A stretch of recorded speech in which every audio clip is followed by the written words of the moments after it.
بسم الله الرحمن الرحيم. الثامن في قول الترمذي وغيره هذا حديث حسن صحيح إشكال، لأن الحسن قاصر عن الصحيح كما سبق إيضاحه، ففي الجمع بينهما في حديث واحد جمع بين نفي ذلك القصور وإثباته، وجوابه أن ذلك راجع إلى الإسناد.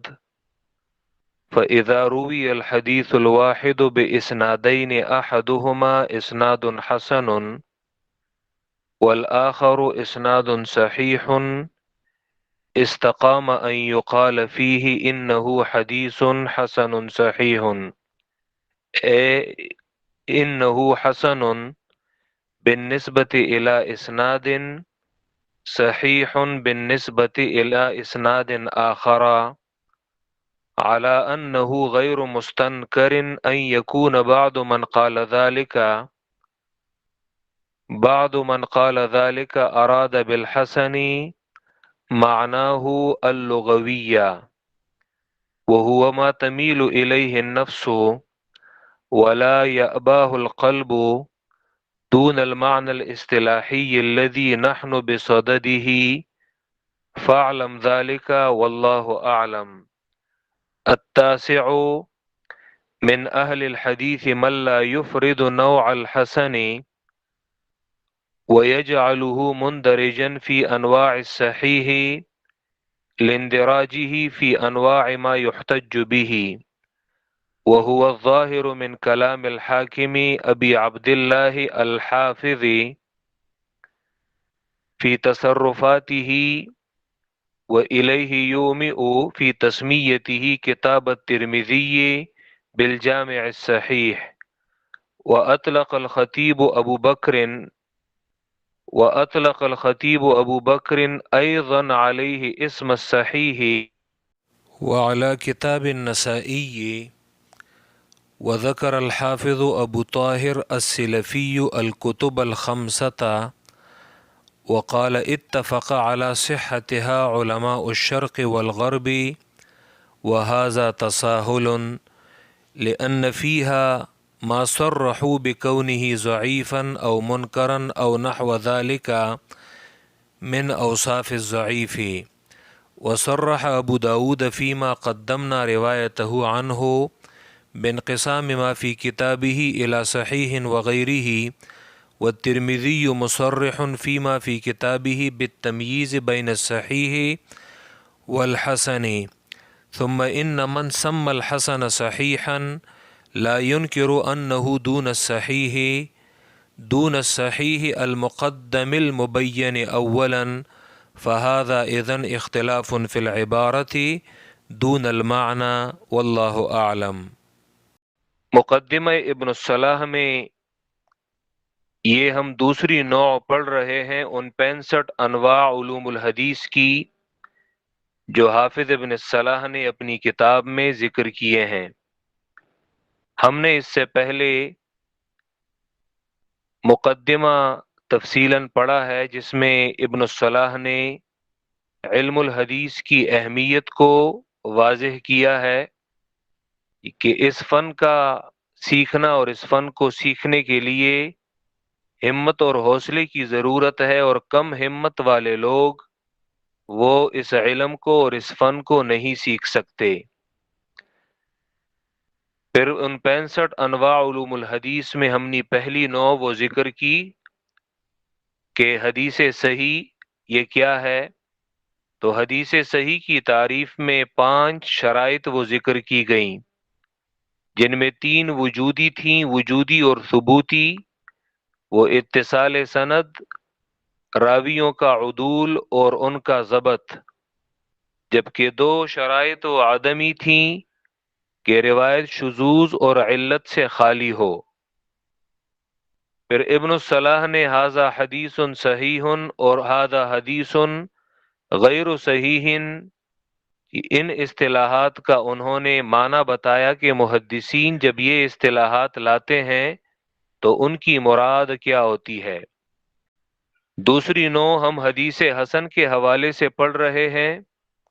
حدیث حسن میں ابن الصلاح نے 3 تعریفیں ذکر کیں کہ ایک مشہور محدث علامہ خطابی کی معالم السنن سے، دوسری تعریف انہوں نے ترمذی کی ذکر کی جو معالم السنن کی علامہ خطابی سے انہوں نے تعریف ذکر کی، ما عرف مخرجہ واشتہر رجالہ وعلیہ مدار اکثر الحدیث وهو الذی یقبلہ اکثر العلماء ویستعملہ عامۃ الفقہاء، کہ آسان الفاظ میں ما عرف مخرجہ واشتہر رجالہ وعلیہ مدار اکثر الحدیث، کہ امام ترمذی کی انہوں نے تعریف ذکر کی کہ امام ترمذی وہ اپنی کتاب کے آخر میں جو انہوں نے علل کے نام سے جو قواعد ذکر کیے ہیں، تو وہ کہتے ہیں کہ ہماری اس کتاب میں جب بھی حسن کی اصطلاح آ جائے تو اس کی تعریف یہ ہوگی یا اللہ یکون فی اسنادہ من یتہم بالکذب ولا یکون حدیثا شاذا ویروى من غیر وجہ نحو ذلک۔ تیسری تعریف انہوں نے قال بعض المتاخرین کے الفاظ سے، جس میں اشارہ ابن جوزی کی طرف تھا۔ پھر انہوں نے حسن کی 2 اقسام بنا لی، علامہ خطابی کی تعریف سے انہوں نے ایک قسم بنا لی اور ترمذی کی تعریف سے انہوں نے دوسری قسم بنا لی۔ پھر ان اقسام کو ذکر کرنے کے بعد 9 تنبیہات اور تفریعات کے ذریعے حدیث حسن کو مزید واضح کر رہے ہیں۔ یہاں تک ہم 7 تفریعات یہ پڑھ چکے ہیں حدیث حسن کے حوالے سے۔ یہ پہلی تفریع میں حدیث حسن اور خصوصاً وہ حسن کہ جس میں ابتداءً ضعف ہوتا ہے اور اس میں کمزوری ہوتی ہے اور اسے ضعیف کہا جاتا ہے، تو اس کی حجیت پر بحث کی کہ آیا یہ حجت ہے یا نہیں ہے۔ تو اس میں انہوں نے امام شافعی رحمہ اللہ کہ ان کا قول ذکر کیا اور دیگر جو شوافع محدثین ہیں تو ان کا قول انہوں نے ذکر کیا ہے، کیونکہ حافظ ابن الصلاح خود بھی شافعی ہیں، تو انہوں نے اسی وجہ سے امام شافعی اور دیگر شوافع محدثین ان کے نام ذکر کیے ہیں۔ دوسری تفریع میں حافظ ابن الصلاح نے یہ ذکر کیا تھا اور اس بات پر تنبیہ کرنا ان کا مقصد تھا کہ یہ ضروری نہیں کہ ہر ضعیف حدیث جس کی متعدد طرق اور اسانید آ جائیں تو وہ حسن لغیرہ بنے گی اور وہ قابل استدلال بنے گی۔ یہ ضروری نہیں کہ متعدد اسانید جی ہر وقت وہ ایک دوسرے کو تقویت پہنچائیں، بلکہ ضعف میں تفاوت اور درجات ہیں۔ بعض ضعف وہ منجبر ہیں اور بعض ضعف وہ غیر منجبر ہیں، ان کی تلافی وہ ممکن نہیں ہوتی۔ اور وہاں پہ ہم نے امام زیلعی کے قول کو کتاب سے باہر بطور حوالہ کے وہ ذکر کیا تھا۔ تیسری تفریع میں انہوں نے صحیح لغیرہ کہ حسن لذاتی جب متعدد اسانید سے آ جائے تو وہ صحیح لغیرہ بن جاتی ہے، صحیح لذاتی سے کم درجے کی اور حسن لذاتی سے اوپر ایک درجہ وہ بن جاتی ہے۔ چوتھی تفریع میں حسن روایات ہمیں کن کتابوں میں ملیں گی، تو 3 کتابوں کا انہوں نے ذکر کیا، ترمذی، ابو داؤد اور نسائی کا۔ پانچویں تفریع میں امام بغوی کی کہ ان کی جو اپنی علیحدہ اصطلاح ہے تو اس کی مراد یہ کہ حسن حسان وہ ذکر کرتے ہیں کہ بخاری اور مسلم کے علاوہ جو سنن کی کتابیں ہیں جب بھی میں ان سے حدیث لاؤں گا تو اس کے لیے وہ حسن حسان احادیث کی اصطلاح استعمال کرتے ہیں۔ مقصد یہ ہے کہ اس سے وہ حدیث کا حکم بتلانا مقصود نہیں، بلکہ صرف یہ بتلانا مقصود ہے کہ میں نے جس روایت کو حسن کہا ہے تو یہ بخاری اور مسلم کے علاوہ جو کتابیں ہیں تو ان کتابوں کی روایت ہے۔ چھٹی تفریح میں انہوں نے یہ ذکر کیا کہ حسن احادیث یہ کتب مسانید میں بھی ملیں گی۔ ٹھیک ہے، کتب مسانید جیسے مسند احمد اور مسند ابو یعلا الموصلی وغیرہ، مسند اسحاق ابن راہوے، لیکن ساتھ میں انہوں نے کتب خمسہ کی بات بھی کی تھی کہ مسانید یہ کتب خمسہ کی طرح، اور کتب خمسہ کے ساتھ جو ملحقات ہیں، ملحق کتابیں ہیں، جیسے مثلا مستدرک ہے، مستخرجات ہیں، موطا مالک ہے، ابن ماجہ ہے، تو یہ ان کی طرح نہیں۔ کتب مسانید میں حسن کی شناخت وہ آسان نہیں ہے، بلکہ چھان بین کے بعد ہی وہ معلوم ہو سکیں گی۔ ٹھیک ہے، تو گویا کہ انہوں نے مسانید اور کتب خمسہ اور ان کے ملحقات کے درمیان ایک موازنہ اور تقابل بھی کیا ہے۔ ساتویں تفریح میں ابن الصلاح نے ھذا حدیث صحیح الاسناد اور ھذا حدیث حسن الاسناد یہ ذکر کی کہ اس سے مراد کیا ہے، تو وہ کہتے ہیں کہ اس سے مراد صرف وہ ابتدائی جو 3 شرائط ہیں ان کی بنیاد پر یہ حکم لگایا جاتا ہے، ضروری نہیں کہ وہ روایت شاذ اور معلل نہ ہو، بلکہ شاید وہ اس میں شذوذ بھی ہو اور علت بھی ہو۔ ہاں انہوں نے ایک استثناء کی تھی کہ اگر کوئی معتمد مصنف ایک امام وہ کہے کہ اس میں تمام شرائط موجود ہوں گی، یعنی مطلب یہ کہ اگر وہ ذکر کرتا ہے تو پھر ان کی مراد تمام شرائط اس روایت میں موجود ہوں گی۔ کہ اگرچہ ابن حجر وہ کہ ابن الصلاح کی اس استثناء والی صورت کے ساتھ متفق نہیں ہیں، وہ کہتے ہیں کہ جب بھی ایک اگر معتمد مصنف اور امام اور محدث وہ بھی اگر صحیح الاسناد یا حسن الاسناد کہے تو اس سے مراد یہ ہے جب وہ اس کو صحیح یا حسن نہیں کہہ رہا تو مقصد یہ ہے کہ اس حدیث میں ضرور بضرور کوئی کمی ہے۔ کہ آج ہم انشاءاللہ 8ویں اور 9ویں تفریح جو ہے وہ ذکر کر رہے ہیں۔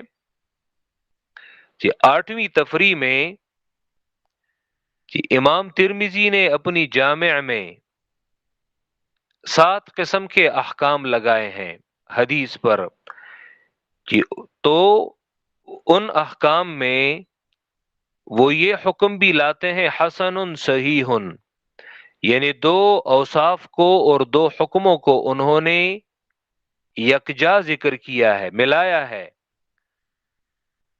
تو یہاں پہ سوال یہ آتا ہے، ابن الصلاح نے یہ سوال اٹھایا ہے کہ اعتراض آتا ہے کہ یہ دونوں صفات کسی حدیث واحد میں یہ کیسے جمع ہو سکتی ہیں، کیونکہ صحیح یہ تو اس بات کو بتلاتا ہے کہ اس روایت میں روات سارے تام مضبط ہیں، اور حسن کہ اگر ہم حسن سے مراد حسن لذاتی ہی بھی لے لیں تو اس کا مقصد یہ ہے کہ اس کے راویوں کے ضبط میں تھوڑا سا نقصان ہے۔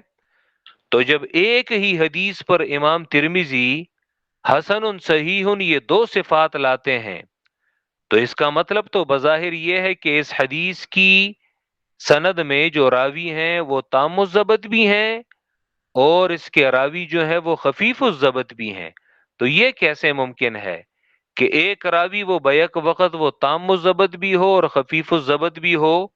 یہ تو گویا کہ اجتماع بین النقیضین ہے، 2 نقیض چیزوں کے درمیان یہ اجتماع ہے اور یہ جمع ہے۔ تو ابن الصلاح نے جواب دیا ہے، آسان جواب دیا ہے کہ اصل میں امام ترمذی نے جو یہ بات ذکر کی ہے تو یہ 2 مختلف سندوں کی طرف ان کا اشارہ ہے کہ یہ حدیث ایک سند سے صحیح ہے اور دوسری سند سے یہ حسن ہے، تو اسی لیے امام ترمذی نے 2 صفات ان کو جمع کیا ہے۔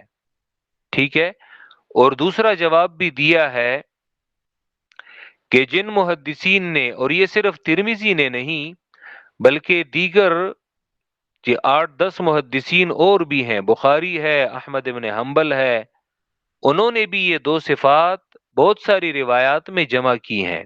امام ترمذی نے زیادہ ذکر کیے ہیں. جی تو دوسرا جواب بھی انہوں نے دیا ہے کہ اس سے مراد یہ ہے کہ حسن، یہ روایت جو ہے یہ عمدہ ہے اور یہ اچھی ہے. تو امام ترمذی نے گویا کہ صحیح کے ساتھ حسن کی قید لگائی یا دیگر محدثین نے، تو اس حدیث کی عمدگی بتلانے کے لیے، اور وہ لغوی معنی میں وہ اسے استعمال کرتے ہیں، وضاحت وہاں پہ کر لیں گے. نویں تفریح میں جی ابن الصلاح نے ذکر کیا ہے کہ آیا حسن جو ہے یہ صحیح، بعض محدثین نے حسن کو یہ الگ سے مستقل نوع جو ہے وہ ذکر نہیں کی، بلکہ انہوں نے حدیث کی تقسیم دو اقسام میں کی ہے، صحیح اور ضعیف.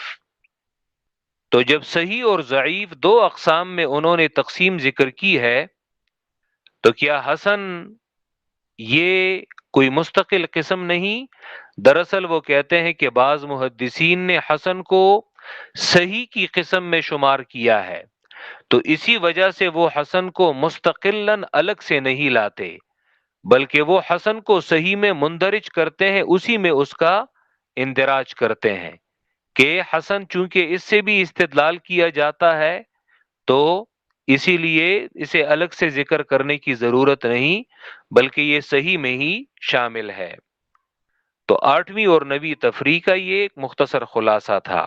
اب عبارت کی طرف دیکھیں کہ الثامن و آٹھویں تفریح، حدیث حسن کے ساتھ یہ 9 تفریعات ابن الصلاح ذکر کر رہے ہیں. آٹھویں تفریح فی قول الترمذی وغیرہ، کہ امام ترمذی کے اس قول میں، کون سا قول؟ یعنی ھذا حدیث حسن صحیح، وغیرہ میں اشارہ ہے کہ یہ صرف امام ترمذی نے یہ جو دو صفات ہیں، دو احکام ہیں، ان دو حکموں اور دو صفتوں کو کہ اکیلے ترمذی نے جمع نہیں کیا، بلکہ وغیرہ میں اشارہ ہے کہ امام ترمذی کے علاوہ دیگر محدثین کے کلام میں بھی ہمیں یہ دونوں صفات یکجا ملتی ہیں. وہ کون ہیں؟ تو یہاں پر بعض شارحین نے وہ نام وہ ذکر کیے ہیں، جیسے مثلا امام بخاری کے استاد علی ابن المدینی، یعقوب ابن شیبہ، اسی طرح احمد ابن حنبل. خود بخاری جو ہیں وہ بھی ان دو صفات کو جمع کرتے ہیں، یعنی صحیح میں تو انہوں نے کوئی احکام نہیں لگائے، لیکن دیگر کتابوں میں اور دیگر سوالات میں ان کے یہ ملتے ہیں. اسی طرح ابو حاتم رازی ہے، ابن ابی حاتم کے جو والد ہیں، دارقطنی ہیں، اور ابن عبد البر ہیں، اور حازمی ہیں، ابن حجر بعد میں وہ بھی یہ کام کرتے ہیں، ابو علی توسی ہیں. تو یہ تمام محدثین ان دو صفات کو وہ جمع کرتے ہیں. تو وغیرہ ہی میں، لیکن امام ترمذی نے چونکہ کثرت سے یہ اصطلاحات جو ہے یہ استعمال کی ہیں. کہ امام ترمذی کے قول میں وغیرہ اور امام ترمذی کے علاوہ جو دیگر محدثین ہیں ان کا یہ قول ھذا حدیث حسن صحیح اشکال، مطلب یہ کہ ترمذی اور ان کے علاوہ محدثین کے قول میں اشکال ہے. قول کون سا ہے؟ ھذا حدیث حسن صحیح، اس قول میں اشکال ہے. کہ امام ترمذی نے جامع میں حدیث پر 7 قسم کے احکام ذکر کیے ہیں، بعض جی الگ الگ ہیں اور بعض وہ جمع کی صورت میں ہیں. جیسے مثلا جی ایک قسم کا حکم انہوں نے لگایا ہے روایات پر صحیح، یہ ایک قسم ہے. دوسری، کبھی آپ کو صرف حکم ملے گا حسن، اکیلے حدیث پر حسن کا حکم لگایا ہے. تیسرے قسم کے احکام غریب، اکیلے غریب. چوتھی قسم کی روایات اور احکام ہمیں ملتے ہیں حسن صحیح، حسن صحیح. یہ یاد رکھیں یہاں پہ امام ترمذی نے کسی جگہ پہ بھی یہ نہیں کہا کہ صحیح ان کو مقدم ذکر کیا ہے اور حسن ان کو بعد میں. یہ نہیں ملتا ہمیں ان کی جامع میں ترمذی میں صحیح حسن، بلکہ ہمیشہ انہوں نے حسن کو مقدم کیا ہے، یعنی حسن صحیح. ٹھیک ہے، چوتھے قسم کے احکام یہ ہیں. پانچویں قسم حسن غریب، ان دونوں کو آپس میں ملایا ہے. چھٹا قسم کا حکم جو ہمیں جامع میں ملتا ہے صحیح غریب، صحیح بھی ہے اور غریب بھی ہے. اور ساتویں قسم کے احکام وہ ہمیں ملتے ہیں حسن صحیح غریب. یہ 7 قسم کے احکام ہمیں جامع ترمذی میں وہ ملتے ہیں، ان کے علاوہ اور نہیں ہیں. ٹھیک ہے، انشاءاللہ رفتہ رفتہ ان تمام احکام کے ان کی وضاحتیں وہ جگہ جگہ وہ آ جائیں گی. ھذا حدیث، ان میں سے جو الگ الگ ہیں ان کے معنی وہ تو آسان ہیں. جو صحیح ہے، حسن ہے، زیادہ تر گفتگو جو کی جاتی ہے اور جس میں ہمیں مختلف اقوال محدثین کے ملتے ہیں، تو جو دو دو صفات ہیں تو انہی میں اختلاف پایا جاتا ہے. حسن صحیح، حسن غریب، اور پھر ان کی تعریفات کیا ہے تو انہی میں محدثین اور بعد کے شارحین کا اختلاف پایا جاتا ہے. یہاں پہ ہم صرف یہ ایک قسم کا حکم ہے، صرف اسی کو ذکر کر رہے ہیں. تو اس میں اشکال ہے. وہ اشکال کیا ہے؟ لأن الحسن قاصر عن الصحیح، کیونکہ حسن جو ہے، حسن حدیث قاصر، یہ کم ہے مرتبے میں کم ہے عن الصحیح، حدیث صحیح سے.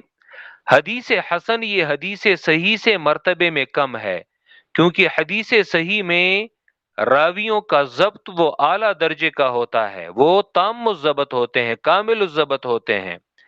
جبکہ حدیث حسن میں روات باقی شرائط تو پوری ہوتی ہیں، اتصال سند ہے، راوی عدل ہیں، عدول ہیں.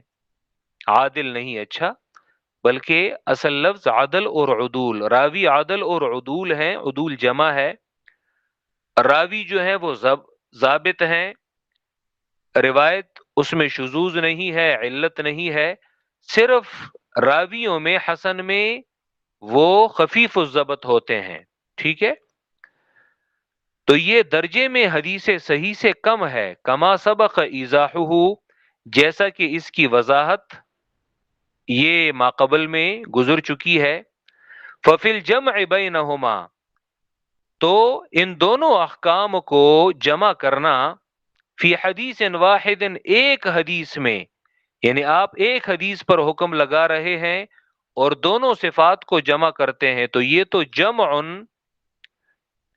تو جمع کرنا ہے بین نفی ذالک القصور و اثباتہ.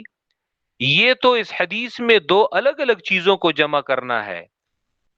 یہ ایک میں صحیح میں ہم کہتے ہیں کہ اس میں قصور نہیں ہے، نفی ذالک القصور یعنی اس میں کمی نہیں ہے، مطلب تمام راوی وہ تام الضبط ہیں اور راویوں میں کوئی قصور نہیں ہے، یعنی کوئی کمی نہیں ہے. وہ اثباتی ہی، اور حسن جب ہم کہتے ہیں تو ہم تو اس قصور کی نفی کرتے ہیں کہ اس کے راویوں میں تھوڑی سی کمی ہے اور وہ خفیف الضبط ہیں، ان کے ضبط میں تھوڑا سا نقصان ہے. تو یہ تو اگر ہم دونوں صفات کو ایک حدیث میں جمع کر رہے ہیں تو یہ تو جمع کرنا ہے نفی اور اثبات دو چیزوں کو. وجوابہ، اور اس کا جواب یہ ہے، حافظ ابن الصلاح نے اس کا آسان جواب دیا ہے، اگرچہ بعد کے محدثین نے پھر ان پر تعقبات کیے ہیں، تعقیب کی ہے اور یہ کہا ہے کہ یہ جواب یہ درست نہیں ہے. ان ذلک راجع الی الاسناد، بے شک یہ قول امام ترمذی کا اور دیگر محدثین کا راجع الی الاسناد، یہ سند کی طرف راجع ہے، یعنی مطلب یہ کہ اس کا تعلق اصل میں سند کے ساتھ ہے. فَإِذَا رُوِيَ الْحَدِيثُ الْوَاحِدُ بِإِسْنَادَيْنِ، بس جب ایک حدیث کو روایت کیا جائے دو سندوں سے،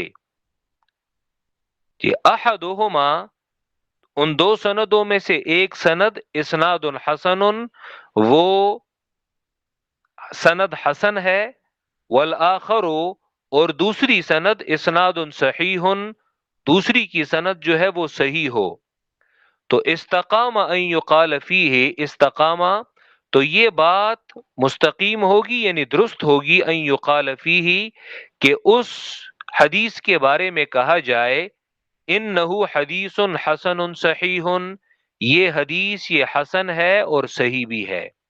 کیا مطلب اس کا مطلب یہ ہے کہ انہ حسن، کہ یہ حدیث حسن ہے بالنسبت الی اسناد، کہ ایک سند کی طرف نسبت کرتے ہوئے یہ حدیث حسن ہے، صحیح، اور یہ حدیث صحیح ہے بالنسبت الی اسناد آخر، حدیث کی دوسری سند کی طرف نسبت کرتے ہوئے۔ یعنی امام ترمذی یہاں پہ اس بات کی طرف اشارہ کرتے ہیں کہ اصل میں یہ روایت یہ کئی سندوں سے مروی ہے، تو ایک سند جو ہے وہ اس کی صحیح ہے اور دوسری سند جو ہے وہ اس کی حسن ہے، دوسری سند وہ اس کی حسن ہے، ٹھیک ہے۔ لیکن یاد رکھیں کہ اس پر جو مقدمہ ابن الصلاح، یہ اس ابن الصلاح میں، مقدمہ ابن الصلاح میں جب ہم اس کا مقدمہ وہ پڑھ رہے تھے اور اس کے شروع میں میں نے اس کی شروحات وغیرہ وہ ذکر کی تھی کہ اس پر بعد میں کافی لوگوں نے، کسی نے نظم میں اسے اس کی شرح کی ہے، کسی نے نثر میں اس کی شرح کی ہے، کسی نے اس پر حواشی لکھے ہیں، تو انہی میں ایک ہے ابن دقیق العید، جن کی کتاب ہے کہ الاقتراح فی بیان الاصطلاح۔ ابن دقیق العید 702 ہجری میں ان کا انتقال ہوا ہے، کہ انہوں نے اقتراح میں اس پر اپنی کتاب میں اس پر اعتراض کیا ہے کہ ابن الصلاح کا یہ جواب یہ ان روایات میں کیسے چلے گا کہ امام ترمذی نے اپنی جامع میں بہت ساری روایات کے تحت لکھا ہے حسن صحیح، اور پھر اس کے بعد یہ جملہ اضافہ کیا ہے لا نعرفه الا من هذا الوجه، یہ جملہ بھی ساتھ میں لکھا ہے لا نعرفه الا من هذا الوجه، یہ حدیث حسن ہے اور صحیح ہے، اور ہم اس حدیث کو صرف اسی سند سے جانتے، مطلب یہ کہ اس حدیث کی صرف یہی ایک سند ہے۔ تو اب وہاں پہ کیا کیا جائے گا؟ وہاں پہ تو خود ترمذی یہ کہہ رہے ہیں کہ اس حدیث کی صرف ایک ہی سند ہے، تو یہ جواب یہ تو درست نہیں بنتا، اور وہاں پہ ترمذی نے حسن صحیح یہی حکم لگایا ہے اس حدیث پر، مطلب یہ کہ ابن الصلاح کا یہ جواب دو سندوں کا وہاں پہ ٹوٹ جاتا ہے۔ اسی طرح جیسے امام ترمذی نے جب وہ ابواب فضائل الجہاد میں انما الاعمال بالنیات والی روایت ذکر کرتے ہیں، یہ میں نے آپ کو تیسیر و مصطلح الحدیث میں بھی میں نے بتایا تھا جب ہم غریب پڑھ رہے تھے، تو وہاں پہ غریب مطلق میں کہ یہ روایت صرف حضرت عمر سے مروی ہے، حضرت عمر سے اسے روایت کرنے والے صرف علقمہ تابعی ہیں، علقمہ سے صرف اسے محمد ابن ابراہیم تیمی نے روایت کیا ہے، اور محمد ابن ابراہیم تیمی سے صرف یحییٰ ابن سعید انصاری نے روایت کیا ہے، یحییٰ ابن سعید انصاری سے پھر بعد میں یہ روایت یہ پھیلی ہے، ان کے پھر کافی شاگرد ہیں۔ اب امام ترمذی نے اس روایت کو جب ذکر کیا ہے جامع میں، سنن میں، تو وہ کہتے ہیں انما الاعمال بالنیات، اس حدیث کے تحت حسن صحیح لا نعرفه الا من حدیث یحییٰ ابن سعید الانصاری، یہ حدیث صرف یحییٰ ابن سعید الانصاری سے ہے، مطلب یہ کہ یہاں تک یہ حدیث یہ غریب ہے اور اس کی صرف یہی ایک سند ہے۔ یہ تو اب وہاں پہ کیا کریں گے؟ امام ترمذی نے وہاں پہ بھی حسن صحیح کا حکم لگایا ہے، تو دو سندوں والی بات وہ تو یہاں پہ بھی ختم ہو گئی۔ اسی لیے یہاں پہ ابن الصلاح پہ اس حوالے سے یہ اعتراضات یہ کیے گئے ہیں، ٹھیک ہے۔ دوسرا جواب یہاں پہ ابن الصلاح نے دیا ہے کہ حسن صحیح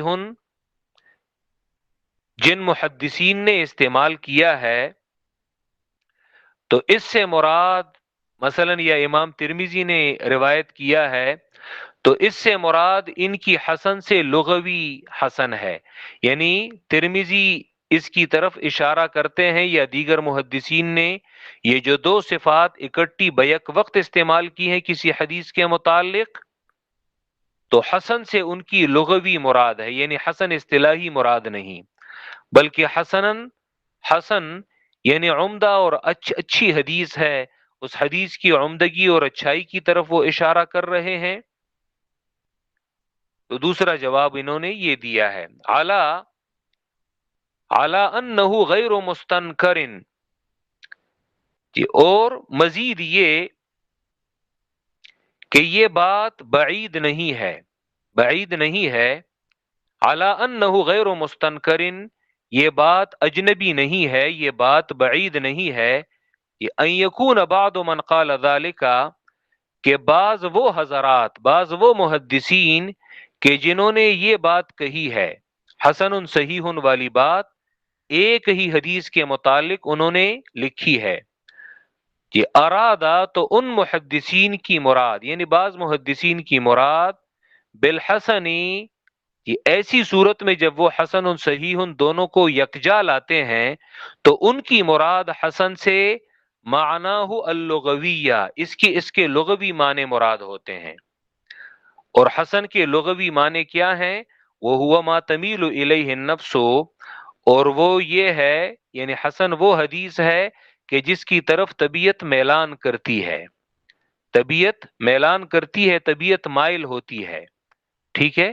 یعنی جب وہ روایت بندہ سنتا ہے تو انسان کہتا ہے دیکھو یہ کیسی عجیب حدیث ہے، ولا، یا اب مشہور حدیث جو ہوتی ہے تو اس پہ یعنی انسان چونکتا نہیں ہے، انسان حیران نہیں ہوتا، لیکن بعض روایات وہ ایسی ہوتی ہیں کہ انسان اس پہ چونک جاتا ہے، تو یہاں پہ وہ ہوا ما تمیل الیہ النفس، نفس اس کی طرف مائل ہوتی ہے، نفس اس کی طرف میلان کرتا ہے، ولا یأباہ القلب، اور انکار نہیں کرتا اس سے القلب، دل، تو ان کی مراد اس سے یعنی لغوی معنی ہے دون المعنى الاصطلاحی، نہ کہ وہ اصطلاحی معنی ان کی مراد ہوتی ہے، کون سے اصطلاحی معنی؟ الذی نحن بصددہ، وہ اصطلاحی معنی کہ جس کے بیان کے ہم درپے ہیں۔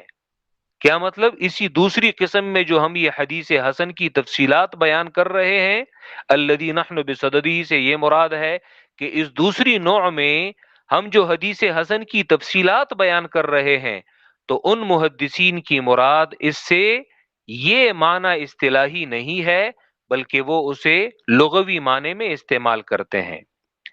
لیکن یہاں پہ ابن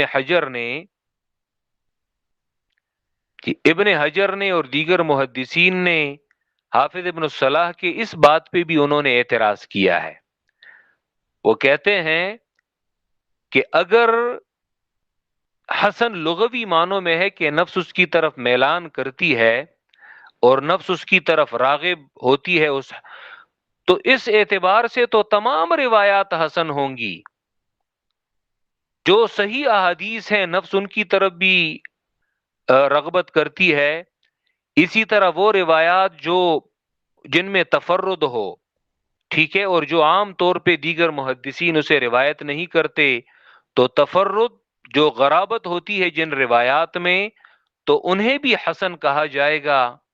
اسی لیے محدثین نے، اور یہ جب حسن کی ہم دیگر معنی وہ ذکر کر رہے تھے تو میں نے ابن عبد البر کے حوالے سے ذکر کیا تھا کہ انہوں نے وہ معاذ ابن جبل کی حلال اور حرام والی جو روایت ہے جامع بیان العلم و فضلہ میں، تو انہوں نے موضوع پر بھی حسن کا اطلاق کیا ہے، مطلب یہ کہ وہاں پہ وہ بھی یعنی اس متن کو جب انسان پڑھتا ہے تو انسان چونک جاتا ہے اور انسان حیران رہ جاتا ہے کہ دیکھو یہ کیسی عجیب روایت ہے، حالانکہ اس کی سند وہ مکمل، اس میں کذاب راوی ہیں، میں نے اس پر کلام کیا تھا۔ تو ابن حجر نے یہ بھی کہا کہ پھر تو یہ غریب حدیث پر بھی اگر حسن سے لغوی معنی مراد ہوں، ٹھیک ہے، لغوی معنی جو ہیں وہ مراد ہوں۔ اسی طرح ابن حجر نے یہ بھی کہا ہے کہ امام ترمذی صرف یعنی غریب حدیث پر بھی صرف غریب احادیث پر بھی صرف غریب کا حکم لگاتے ہیں، تو پھر یہ تعریف تو وہاں پہ بھی ٹوٹ جاتی ہے کہ کیونکہ جو غریب حدیث ہوتی ہے تو ان میں غرابت ہوتی ہے اور ان میں ایسی ایک عجیب بات ہوتی ہے، تو اگر کسی حدیث میں غرابت کا ہونا کہ انسان اس کی وجہ سے نفس جو ہے اس کی طرف میلان کرتا ہے، تو چاہیے یہ کہ امام ترمذی ہر غریب حدیث کے ساتھ وہ حسن کی اصطلاح جو ہے وہ ذکر کرتے، لیکن ہمیں ترمذی میں بہت ساری ایسی روایات ملتی ہیں کہ جس پر امام ترمذی نے اکیلے غریب کا حکم لگایا ہے۔ اور دوسرا یہ کہ امام ترمذی نے خود اپنی کتاب کے آخر میں علل میں، کتاب العلل میں انہوں نے خود حسن کی تعریف کی ہے کہ میری اس کتاب میں جب بھی حسن آ جائے، انما اردنا به حسن اسناده عندنا، ہماری اس کتاب میں جب بھی کوئی حسن حکم آ جائے تو اس سے مراد میری یہ ہے اللہ یکون فی اسناده من یعنی خود ترمذی نے حسن کی وضاحت کی ہے۔ تو پھر جب حسن کی وضاحت انہوں نے خود کی ہے تو پھر یہاں پہ یہ جواب بھی ٹوٹ جاتا ہے کہ حسن سے مراد ان کی لغوی حسن ہے، بلکہ امام ترمذی نے تو باقاعدہ حسن کی تعریف کی ہے کہ میری اس کتاب میں حسن سے مراد میری یہ مراد ہے۔ تو اسی لیے اس بات پر اور اس جواب پر بھی محدثین نے اعتراض کیا ہے، ٹھیک ہے۔ اور کافی جوابات ہیں، کافی جوابات ہیں، ابن دقیق العید نے جواب دیا ہے، اسی طرح ابن کثیر، ابن حجر، کافی جوابات انہوں نے، حافظ عراقی، اور یہ ایک طویل اور لمبی بحث ہے، ٹھیک ہے جی۔ الذی نحن بصددہ، وہ معنی اصطلاحی کہ جس کے بیان کے ہم درپے ہیں اور جس کو یہاں پہ ہم واضح کر رہے ہیں۔ فعلم ذلک، ابن صلاح کہتے ہیں اس بات کو جان لو کہ حسن صحیح، ان دو صفات کو جمع کرنے سے امام ترمذی کی مراد وہ یہ ہے کہ ایک سند اس کی حسن ہے اور دوسری سند اس کی وہ صحیح ہے۔ فعلم ذلک، اس میں کوئی شک نہیں کہ بعض احادیث پر جو ترمذی نے حسن صحیح کے احکام لگائے ہیں، تو بعض بہت ساری روایات ایسی ہیں کہ جن میں ابن صلاح کی یہ بات درست بنتی ہے، تو شاید انہوں نے یعنی بعض روایات کو دیکھ کر ہی انہوں نے یہ جواب دیا ہے کہ اس کی ایک حدیث، اس کی ایک سند جو ہے وہ صحیح ہے اور دوسری سند جو ہے وہ حسن ہے، ٹھیک ہے۔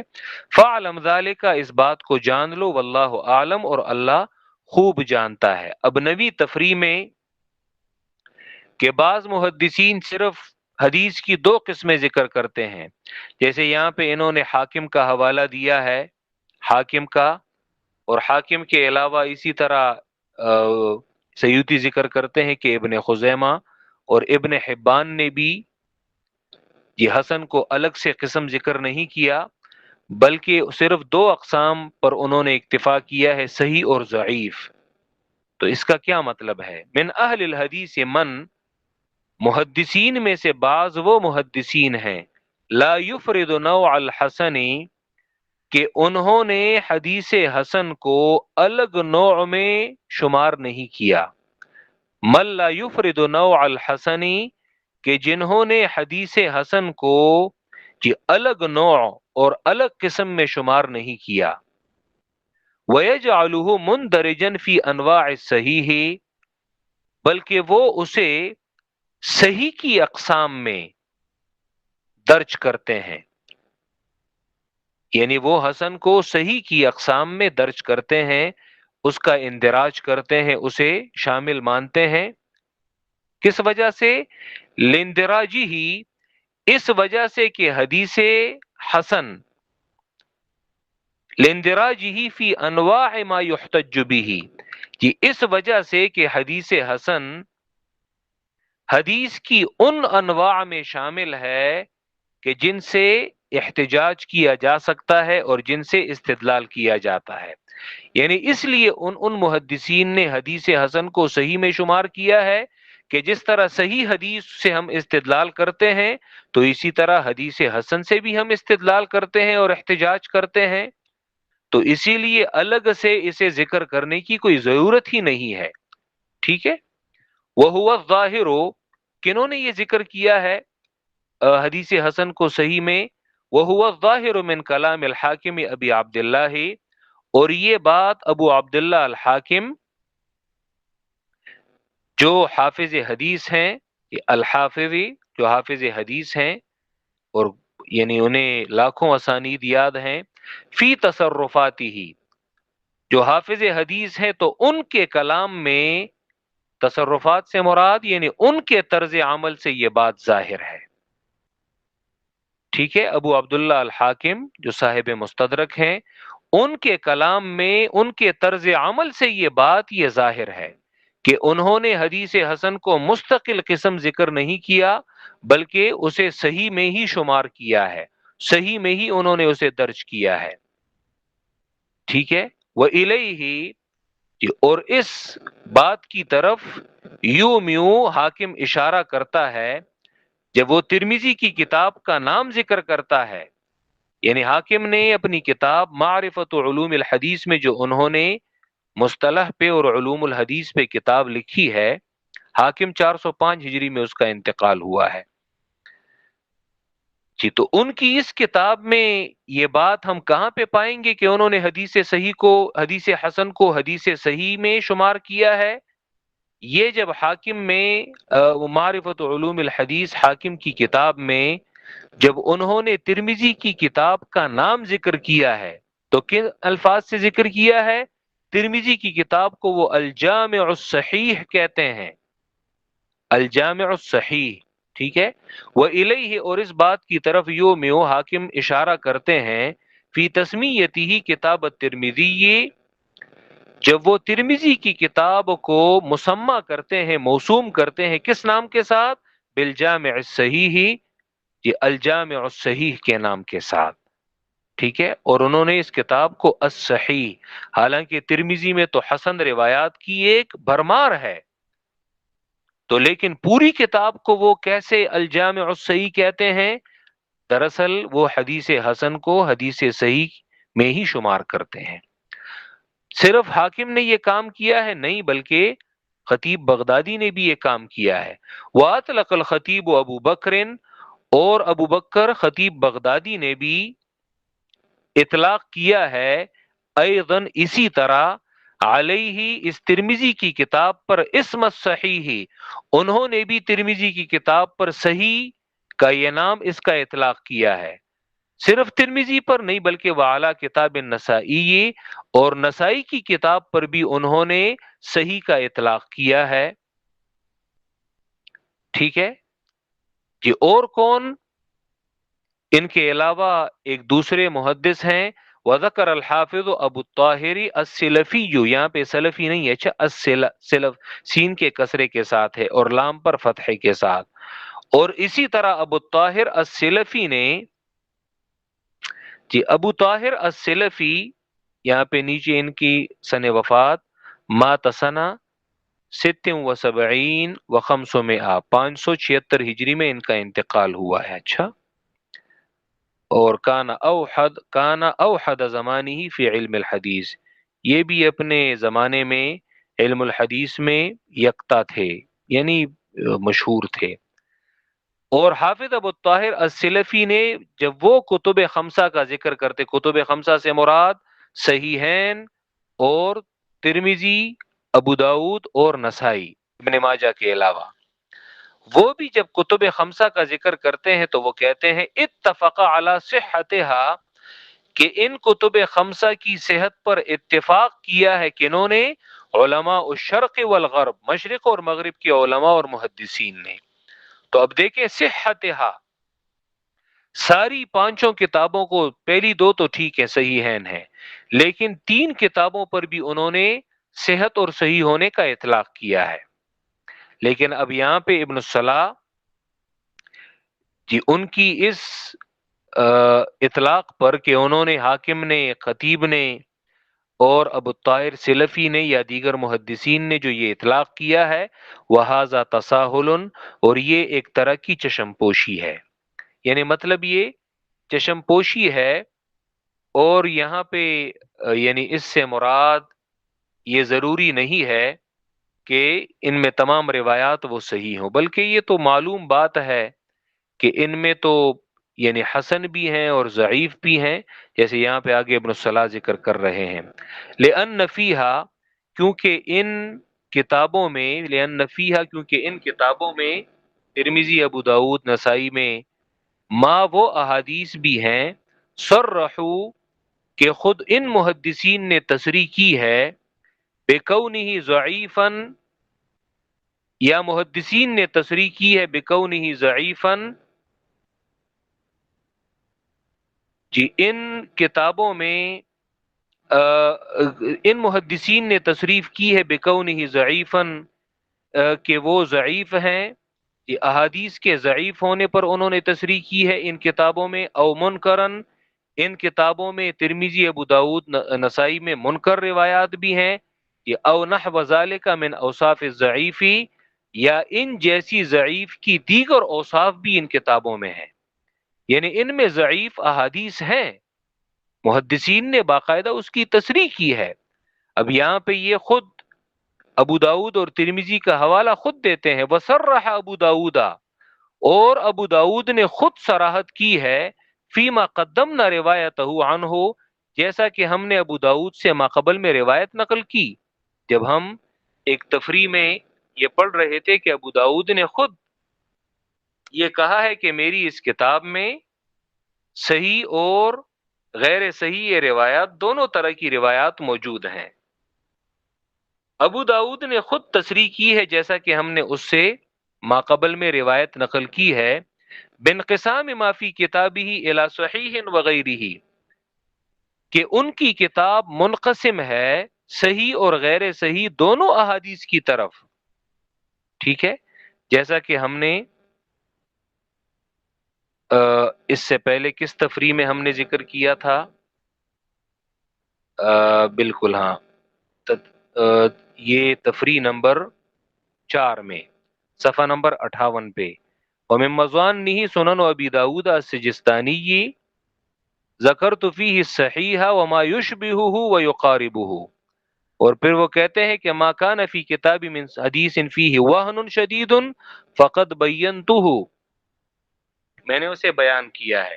تو ابو داود نے خود تصریح کی ہے کہ ان کی کتاب صحیح اور غیر صحیح دونوں احادیث کی طرف منقسم ہے، یعنی دونوں اس میں موجود ہیں.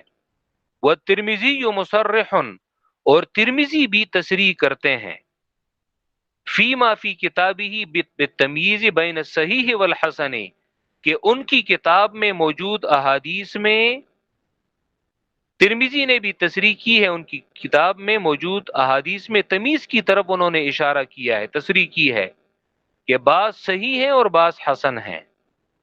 ترمذی نے بھی اپنی کتاب میں صحیح اور حسن کے درمیان تمیز کی ہے کہ یہ صحیح ہیں اور یہ حسن ہے. تو خود ان کی کتاب میں بھی یہ تصریح موجود ہے.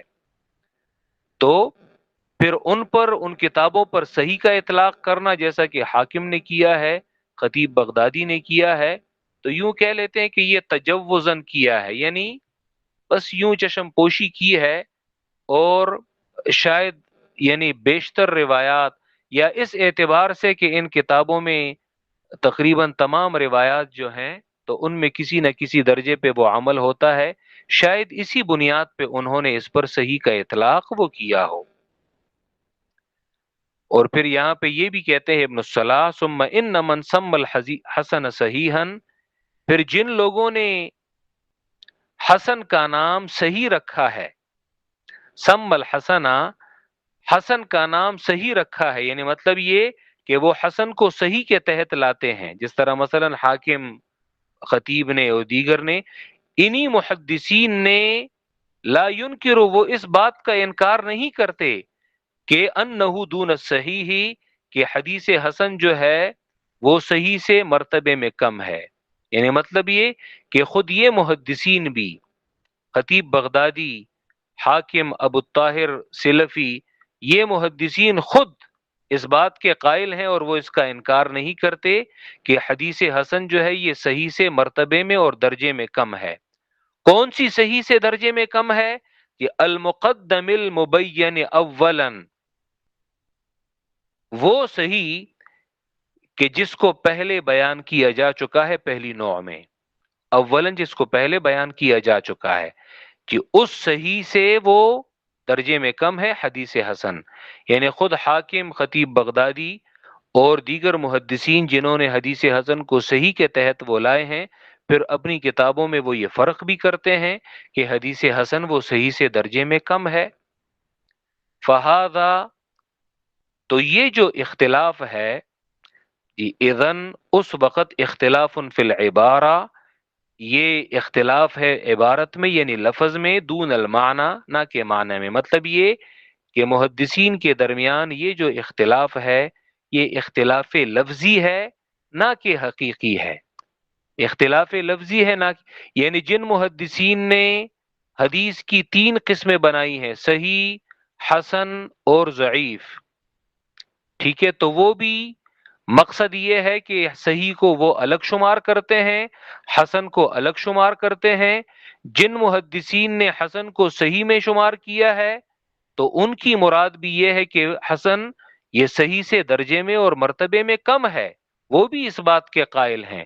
تو اسی لیے دونوں پر اعتراض وارد نہیں ہوتا، بلکہ یہ اختلاف لفظی ہے نہ کہ یہ حقیقی ہے، کیونکہ تمام محدثین حدیث صحیح اور حسن کے درمیان فرق کرتے ہیں اور یعنی درجے میں تفاوت کا بیان کرتے ہیں.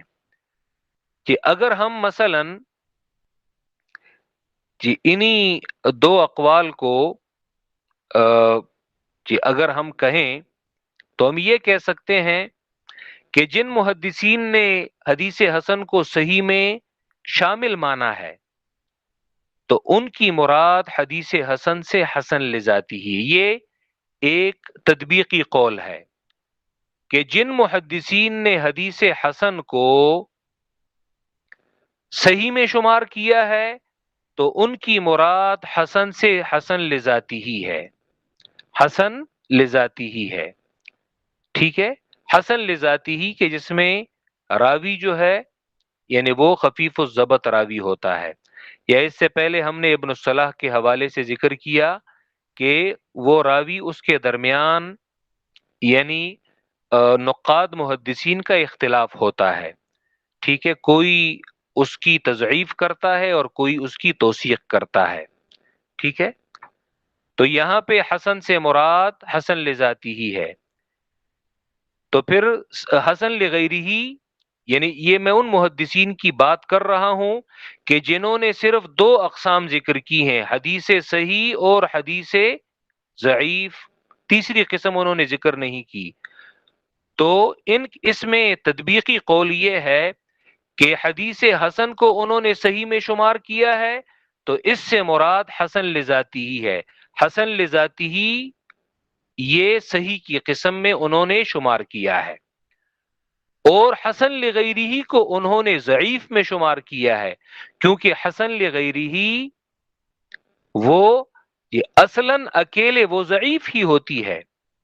اسی لیے امام احمد ابن حنبل رحمہ اللہ یا جو محدثین وہ ذکر کرتے ہیں کہ العمل بالحدیث الضعیف اولا من القیاس، کہ ضعیف حدیث پر عمل کرنا یہ قیاس سے افضل ہے.